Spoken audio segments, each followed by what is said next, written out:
بسم الله الرحمن الرحيم. السلام علیکم ورحمۃ اللہ وبرکاتہ. الحمد للہ کفا والصلاة والسلام علی محمد المصطفیٰ. اما بعد. معزز حاضرین، گلدستہ سیرت میں آپ تمام کا استقبال ہے. نبی اکرم صلی اللہ علیہ وسلم قباء سے روانہ ہوئے مدینہ منورہ کی جانب. راستے میں بہت ساری بستیاں تھیں، بہت سارے قبائل تھے، اور ہر بستی والا، ہر قبیلے والے یہ چاہ رہے تھے کہ نبی اکرم صلی اللہ علیہ وسلم اس بستی میں قیام کریں، اور آپ کو ہر کوئی قیام کی دعوت دینے لگا اور کہنے لگے کہ اللہ کے رسول، ہم تعداد کے اعتبار سے زیادہ ہے اور ہمارے پاس بہت زیادہ اسلحہ ہے، ہتھیار ہے، اور ہم بہت بہادر ہیں، آپ کی حفاظت بہتر طریقے سے کر سکتے ہیں. تقریباً ہر محلہ اور ہر قبیلے والوں نے یہ بات کہی. نبی اکرم صلی اللہ علیہ وسلم نے ارشاد فرمایا اپنی اونٹنی سے متعلق کہ اسے مت روکو، یہ اللہ کی جانب سے معمور ہے، اسے حکم دے دیا گیا ہے. جہاں پر اللہ تبارک و تعالی چاہے گا وہیں پر یہ اونٹنی رکے گی. یہاں تک کہ نبی اکرم صلی اللہ علیہ وسلم پہنچتے ہیں بنی مالک بن نجار کے محلے میں. بنی مالک بن نجار کے محلے میں پہنچنے کے بعد آپ صلی اللہ علیہ وسلم کی اونٹنی کو لوگ پکڑنے لگے. تب بھی آپ نے یہی کہا کہ اسے چھوڑ دو، یہ اللہ کی طرف سے اسے حکم دیا گیا ہے. اونٹنی بنی مالک کے محلے میں چلتے ہوئے اس مقام پر رکتی ہے جہاں پر آج مسجد نبوی ہے. اس وقت وہ کھلیان کھجوروں کی فصل کاٹ کر جمع کرنے اور انہیں سکھانے کا مقام تھا. اس کے سامنے ابو ایوب انصاری رضی اللہ تعالیٰ عنہ کا مکان تھا. نبی اکرم صلی اللہ علیہ وسلم کی اونٹنی جب وہاں رکتی ہے تو ابو ایوب انصاری رضی اللہ تعالیٰ عنہ بہت خوش ہوتے ہیں اور اللہ کے رسول صلی اللہ علیہ وسلم کو لیے اپنے مکان پہنچتے ہیں اور آپ صلی اللہ علیہ وسلم کے لیے رہنے کے انتظامات کرتے ہیں.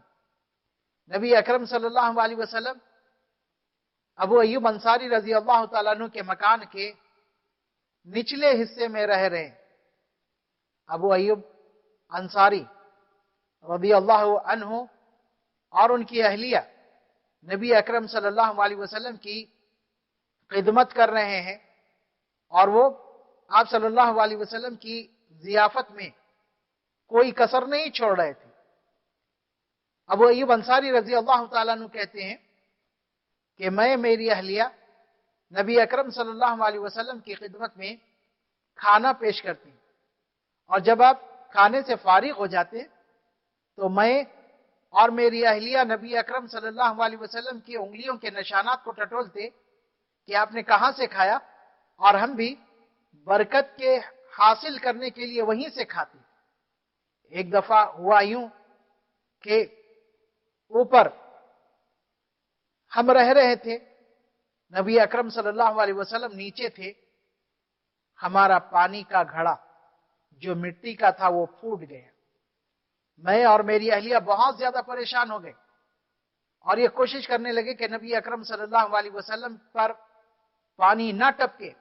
اس کے لیے ہم نے اپنا لحاف اور اپنے پاس اوڑھنے اور بچھانے کی جتنی چیزیں تھیں اس سے پانی کو روکا اور انہیں گیلی کر دیا. دوسرے دن میں نبی اکرم صلی اللہ علیہ وسلم کی خدمت میں حاضر ہوا اور آپ سے درخواست کی کہ اللہ کے رسول آپ اوپر رہا کریں، ہم لوگ نیچے آ جاتے ہیں. نبی اکرم صلی اللہ علیہ وسلم نے فرمایا کہ نہیں، ہمارے پاس لوگوں کا آنا جانا ہوتا ہے، اوپر رہنے میں تکلیف ہوگی، نیچے رہنے سے لوگ آسانی سے ملاقات کریں گے۔ تو ابو ایوب انصاری رضی اللہ تعالیٰ عنہ کہتے ہیں کہ میں نے پچھلی رات کا واقعہ بیان کیا کہ اللہ کے رسول اس طرح کا مسئلہ ہوا، تو نبی اکرم صلی اللہ علیہ وسلم ابو ایوب انصاری رضی اللہ عنہ کی درخواست پر ان کے مکان کے اوپری حصے میں منتقل ہو جاتے ہیں اور وہاں پر رہنے لگتے ہیں۔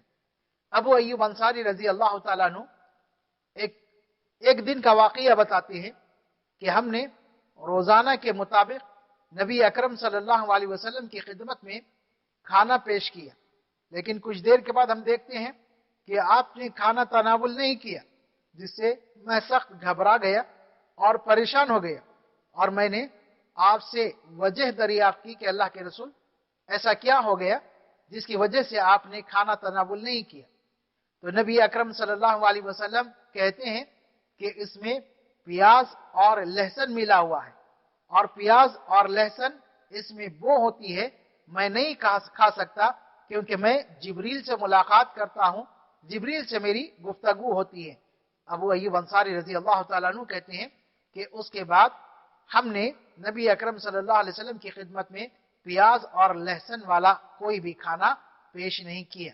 نبی اکرم صلی اللہ علیہ وسلم کا قیام ابو ایوب انصاری رضی اللہ تعالیٰ عنہ کے گھر میں تقریباً 7 ماہ تک تھا، اور جب آپ ابو ایوب انصاری رضی اللہ تعالیٰ عنہ کے گھر کے پاس پہنچے، آپ کی وہاں پر اونٹنی بیٹھ گئی، تو اس وقت آپ صلی اللہ علیہ وسلم نے مسجد نبوی، جو اس وقت کھلیان تھی، کھجور کی فصل رکھنے کی جگہ تھی، اس کے متعلق دریافت کیا کہ یہ کس کا ہے۔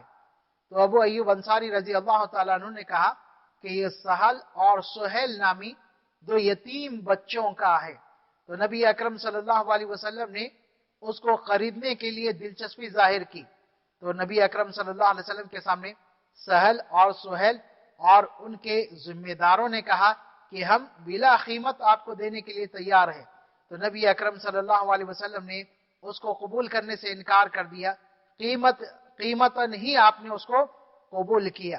اس کے بعد نبی اکرم صلی اللہ علیہ وسلم اور صحابہ رضوان اللہ علیہم اجمعین وہاں پر مسجد کی تعمیر شروع کرتے ہیں، اور مسجد نبوی مدینہ منورہ کی سب سے پہلی مسجد تعمیر کی جاتی ہے۔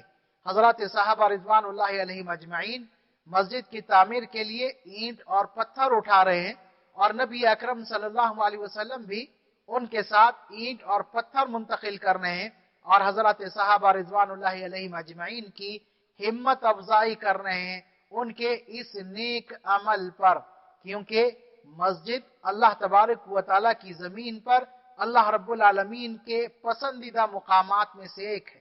اللہ کو جو مقام پسند ہے زمین پر، ان میں سے ایک مسجد ہے۔